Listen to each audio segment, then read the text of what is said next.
Assalamualaikum warahmatullahi wabarakatuh. Perkenalkan, nama saya Anur Ihsan dari Prodi Teknologi Informasi dengan NIM 2407051440. Dan pada video kali ini merupakan tugas UTS pada mata kuliah Algoritma dan Pemrograman. Baiklah, langsung saja. Baiklah, saya akan menjelaskan macam-macam dari diagram alir pada sebuah flowchart. Yang pertama di sini adalah diagram alir proses, yang mana diagram alir proses menggambarkan langkah-langkah logis dan sistematis dari awal hingga akhir suatu proses. Biasanya digunakan dalam bidang manajemen operasi, pengembangan perangkat lunak, dan sistem informasi, serta analisis proses, yang dimana tujuannya adalah menyederhanakan pemahaman proses. Yang kedua ada mengidentifikasi tahapan proses, kemudian ada mengidentifikasi inefisiensi atau duplikasi kerja, kemudian mendukung dokumentasi. Nah, kemudian ada diagram alir dokumen.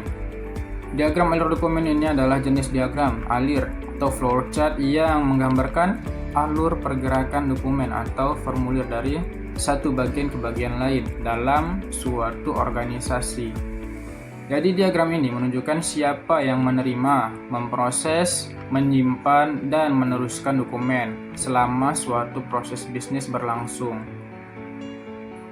Nah, jadi tujuan dari diagram alur dokumen ini ialah menjelaskan bagaimana dokumen mengalir dalam sebuah sistem, kemudian mengidentifikasi duplikasi, keterlambatan, atau ketidakefisienan dalam proses dokumentasi. Kemudian membantu menyusun sistem agar lebih rapi dan efisien, dan membantu audit dan pengendalian internal. Nah, di sini juga ada flowchart yang di sini juga ada contoh, dan di sini juga ada contoh dari flowchart diagram alir dokumen. Kemudian ada yang namanya alir data atau DFD. Diagram alir data atau DFD adalah diagram yang menggambarkan alir data dalam sebuah sistem dari input hingga output. DFD menunjukkan bagaimana data diproses, kemana data mengalir, dan siapa yang menerima atau mengirim data. Tujuan dari DFD ini ialah memperjelas alur informasi dalam sistem secara jelas, kemudian mempermudah pemahaman sistem bagi pengguna dan pengembang. Kemudian ada serta dasar perencanaan sistem informasi yang lebih detail dan mengidentifikasi proses.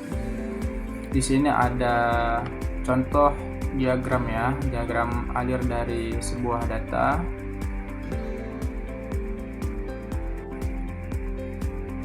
Kemudian ada yang namanya diagram alir streamline atau jenis diagram alir yang membagi alur kerja berdasarkan peran, definisi, atau sistem yang bertanggung jawab atas setiap langkah, setiap streamline, jalur, atau bisa juga streamline itu kita sebut dengan jalur renang seperti kolom atau baris yang menunjukkan siapa yang melakukan apa dalam proses tersebut. Nah, tujuan dari streamline tersebut ialah memvisualisasi proses basis tanggung jawab per pelaku atau bagian, kemudian memperjelas siapa yang melakukan dan apa dan kapan. Kemudian menyederhanakan komunikasi. Kemudian ada diagram alir program, yang mana pada diagram alir program ini adalah diagram yang menggambarkan alur logika dan urutan instruksi program komputer secara visual. Diagram ini digunakan untuk menunjukkan langkah-langkah logis dari suatu algoritma atau solusi pemrograman sebelum ditulis dalam bahasa pemrograman. Tujuan dari diagram alir pemrograman ini menyusun alur logika program secara sistematis, kemudian mempermudah pemahaman algoritma bagi programmer dan tim, kemudian sebagai panduan saat menulis kode pemrograman. Dan yang terakhir di sini adalah membantu mendeteksi kesalahan sebelum pemrograman dibuat. Kemudian ada diagram alir kerja, yang mana pada diagram alir kerja ini adalah gambar yang menunjukkan langkah-langkah dalam suatu proses setiap kerja. Setiap langkah digambarkan dengan simbol, lalu dihubungkan dengan panah yang menunjukkan arah alur. Diagram ini digunakan untuk memahami bagaimana suatu pekerjaan dilakukan dari awal hingga selesai. Dan yang mana pada diagram alir kerja ini, tujuan utama dari diagram ini menjelaskan proses kerja secara visual dan kemudian memudahkan komunikasi antar bagian, misalnya antar karyawan dan manajer, kemudian mengidentifikasi kesalahan atau hambatan dalam sebuah proses dan membantu membuat sistem kerja. Nah, di sini ada contoh ya, ada contoh dari diagram alir kerja.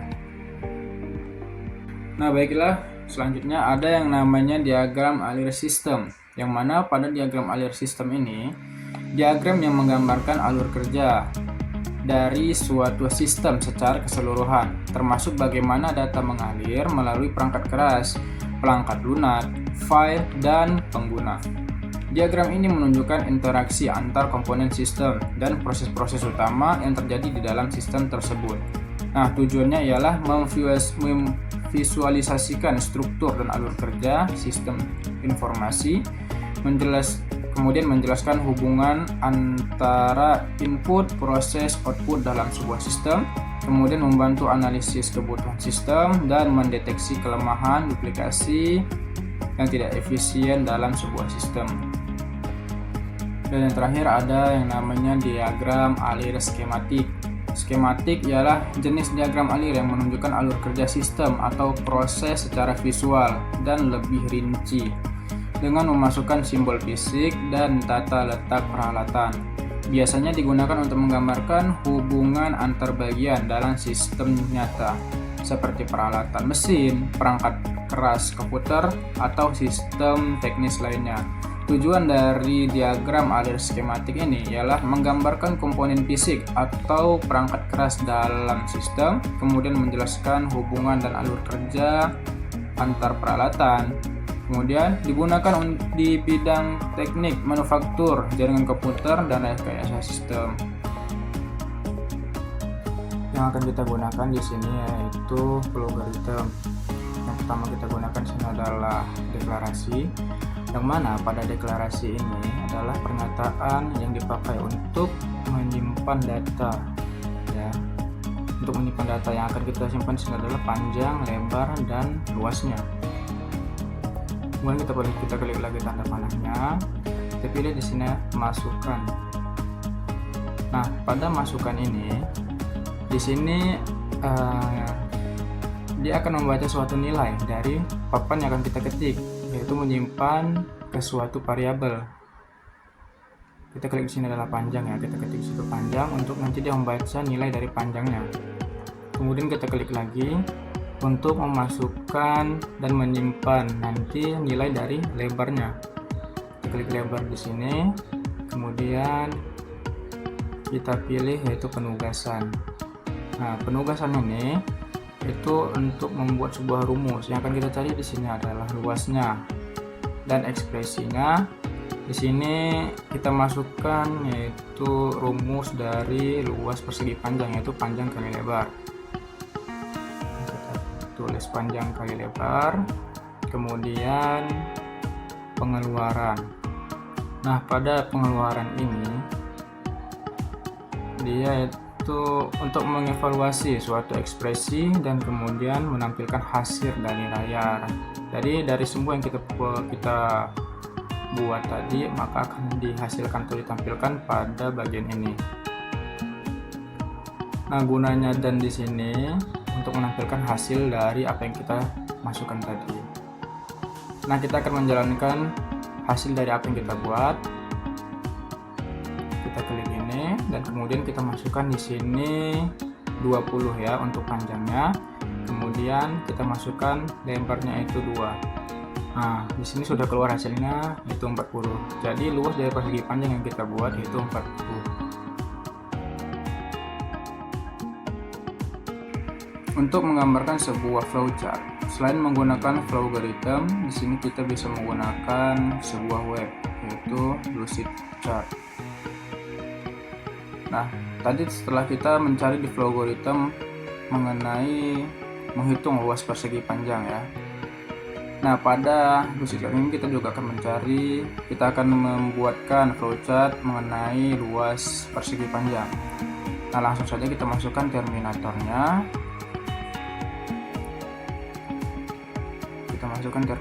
Kita share saja. Kemudian kita klik di sini, mulai.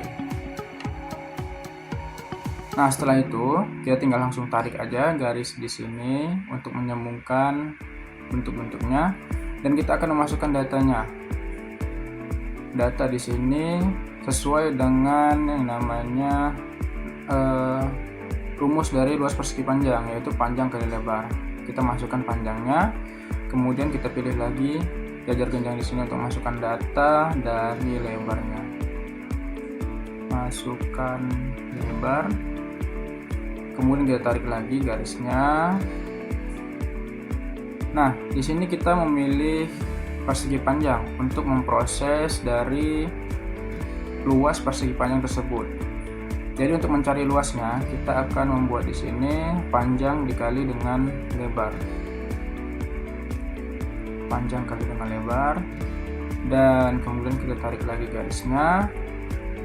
Setelah kita masukkan inputnya, dan kita akan membuat sebuah outputnya. Bentuknya di sini sama ya, karena input dengan output itu sama bentuknya jajar genjang. Nah, kita akan menampilkan hasil dari apa yang telah kita cari tadi. Nah, kemudian setelah semua itu selesai, kita membuat akhirnya, yaitu kita klik di terminator dan kita buat selesai.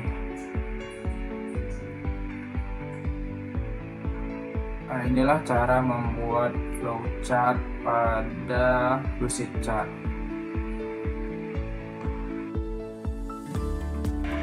Nah, kali ini kita akan membahas mengenai if dan switch case, yang mana pada if itu adalah digunakan untuk mengevaluasi kondisi logika seperti lebih dari, kurang dari, sama dengan, tidak sama dengan, dan sebagainya. Jika kondisi tersebut terpenuhi, maka kode akan dijalankan. Baiklah, di sini ada struktur dari if, yang dimana if di sini kita akan menjalankan sebuah kondisinya, dan yang kemudian else if itu untuk kondisi lain yang itu sudah pasti benar, dan kemudian ada yang namanya else. Else di sini ialah jika jika semua kondisi yang ada di atas ini tadi itu salah, maka dia akan masuk ke else. Baiklah, kita akan membuatkan codingannya.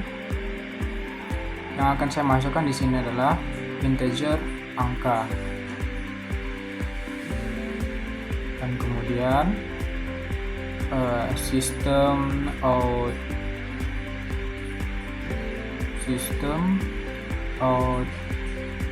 println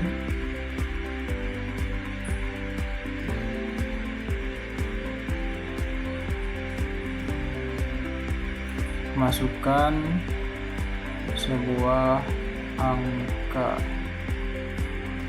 ditutup dengan titik koma, kemudian kita lanjut di bawahnya angka sama dengan input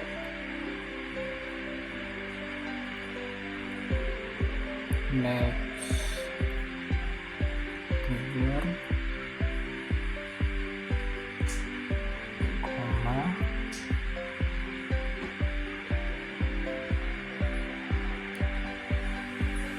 Nah,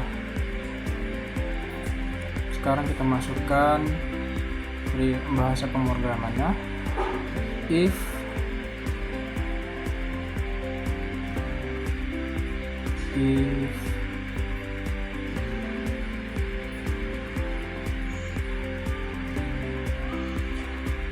angka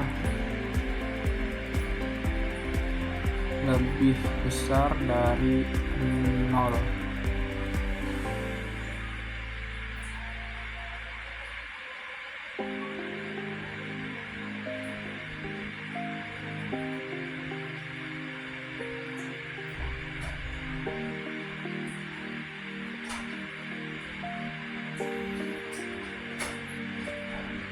Sistem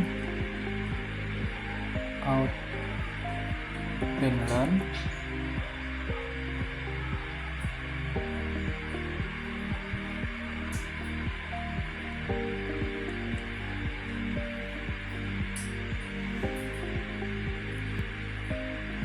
angka tersebut angka positif ya, kita masukkan sini adalah angka positif ya. Jadi jika dia besar, angka yang kita masukkan nanti lebih besar daripada 0, maka dia akan masuk ke angka positif. Nah, kemudian kita buat di bawahnya itu ada else if atau sebuah kondisi yang benar juga, kondisi lainnya ya. Else if angka lebih kecil dari 0.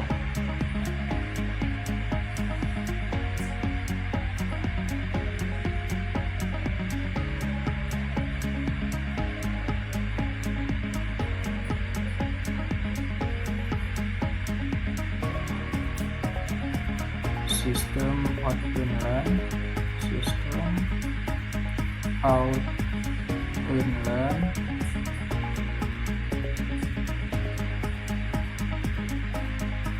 angka negatif.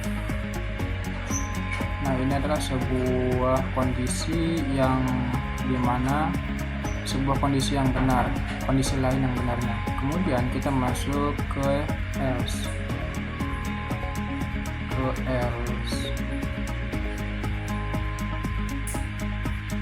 Else-nya kita buat di sini.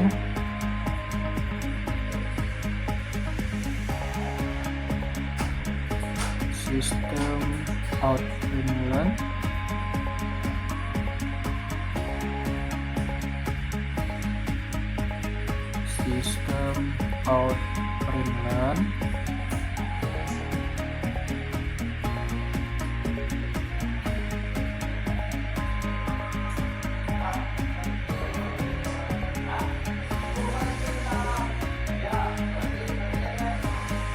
angka 0.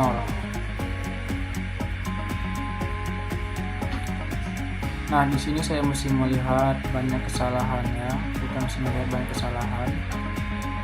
Tapi itu nanti kita buat dulu yang di sini, yaitu input close. Nah, di sini kita mesti melihat banyak kesalahan yang ditandai dengan merah-merah ini. Nah, ini kita lihat S-nya itu S kecil ya, jadi kita ganti dulu S-nya menjadi S besar. Nah, kita ganti juga ini S-nya menjadi S besar.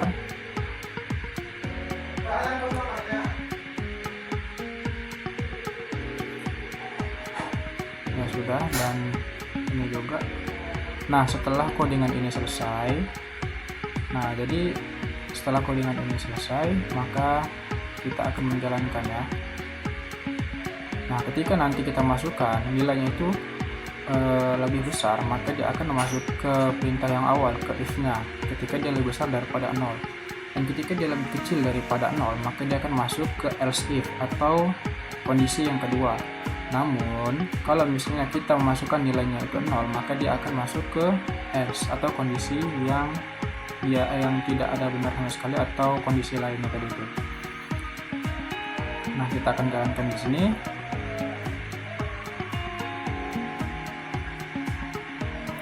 Nah, di sini kita sudah codingan kita sudah benar, kode yang kita masukkan sudah benar, dan sini saya akan memasukkan angka 5 ya. Nah, di sini sudah tertera bahwasanya angka 5 itu dia angka positif karena dia lebih besar daripada 0.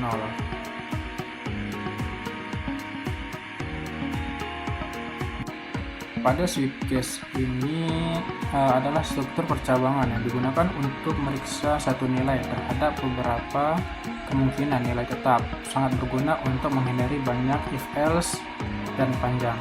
Nah, di sini ada switch, yang mana switch itu adalah kata kunci untuk memulai sebuah struktur. Kemudian ada yang namanya case, yang mana case ini adalah kondisi nilai yang bernilai tetap. Kemudian ada break ya. Break menghentikan eksekusi agar tidak lanjut ke case berikutnya. Dan kemudian ada default, yang mana default itu dijalankan jika tidak ada case yang cocok dalam opsional.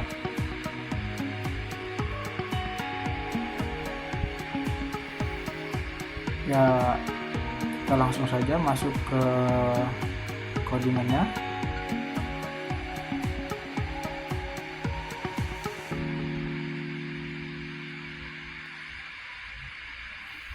Kita akan memasukkan di sini adalah integer pilihan.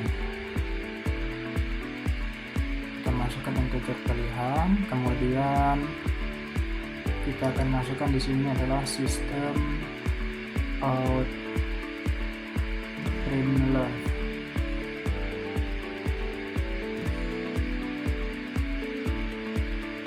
Untuk menampilkan sebuah data menu. Nah, titik koma. Nah, di sini saya mesti melihat sebuah kesalahan ya. Jadi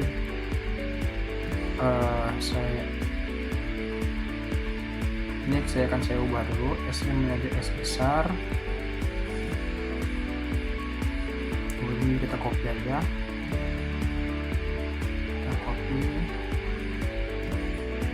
Biarkan dulu. Nah, sistem out println kita masukkan untuk menu yang pertama, yaitu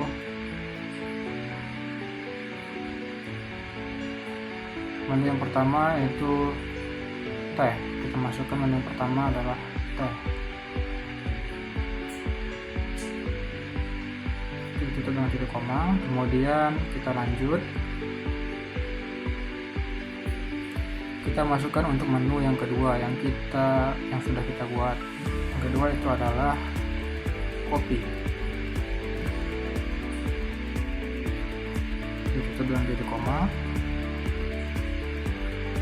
Dan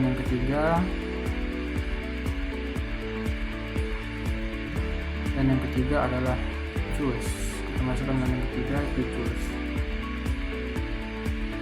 Ditutup dengan titik koma.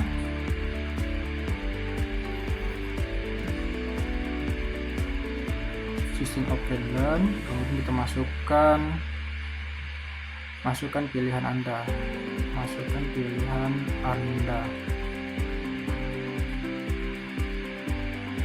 Jadi antara 1 sampai 3 tersebut. Nanti disinilah kita akan memasukkan nanti nilai yang akan kita jalankan. Kemudian pilih sama dengan input next integer.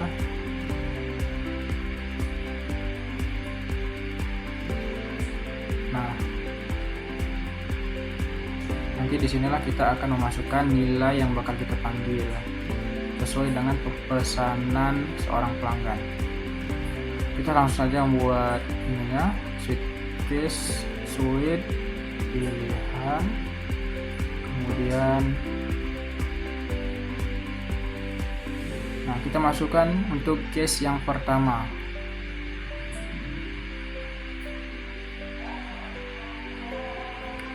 Kita akan masukkan untuk case yang pertama, case 1. Case yang pertama adalah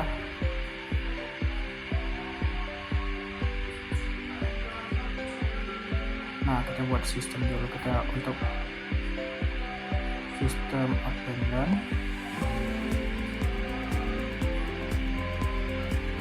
Anda memilih T untuk case yang pertama.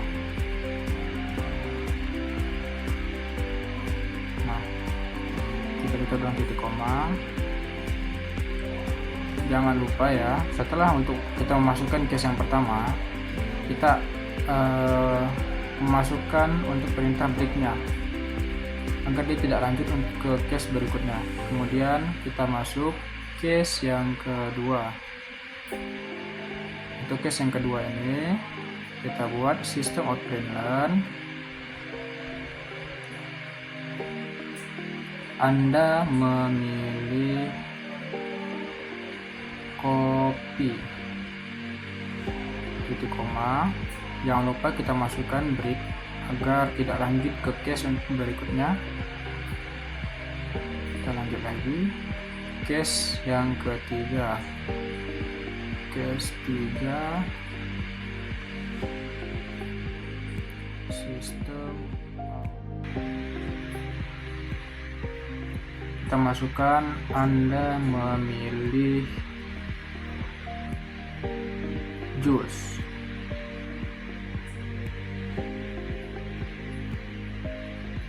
Jangan lupa kita pakai break di sini untuk agar tidak lanjut ke case berikutnya. Kemudian kita pakai di sini default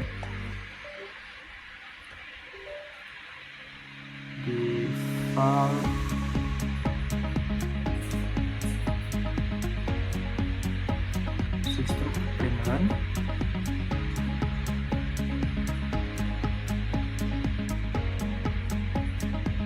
Pilihan tidak tersedia. Jikalau dia memilih tidak ada di daftar menu, maka dia akan masuk ke pilihan tidak tersedia.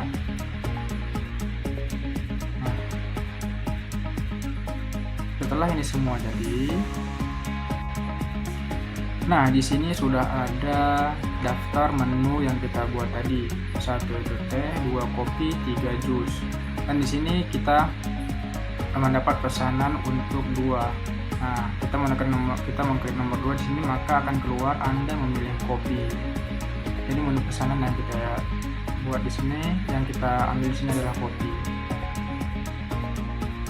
While adalah struktur perulangan yang digunakan untuk mengeksekusi kode berulang-ulang selama kondisi bernilai true. Jadi selama nilainya masih benar, isi perulangan akan terus dijalankan. Namun jika kondisi salah, maka perulangan akan berhenti. Langsung saja kita akan membuatkan di sini integer i sama dengan 1, yang dimana integer i ini merupakan awal dari atau mulai awal angka yang akan kita buat, dan kita masukkan di sini adalah while, kemudian i lebih kecil dari sama dengan 5, lebih kecil dari sama dengan 5. Kemudian kita buat awal.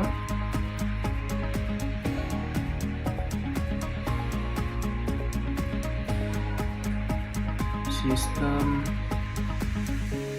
out learn.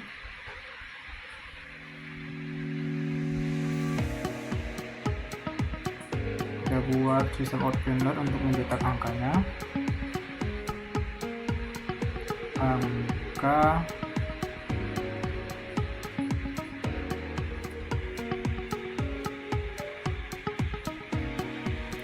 plus 1, yang dimana angka tersebut akan ditambah untuk 1.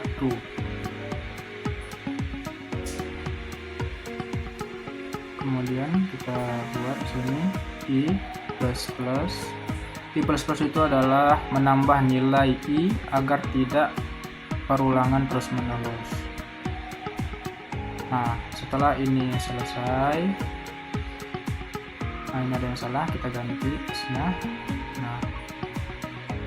Nah, setelah ini selesai, maka kita akan menjalankan perulangannya atau while loop-nya. Nah, di sini sudah tertera kita membuat perulangan dari 1 sampai dengan 5. dengan kode di sini integer sebagai permulaan, dan kemudian while 1 lebih kecil dari sama dengan 5. 5 itu termasuk karena lebih kecil dari sama dengan 5.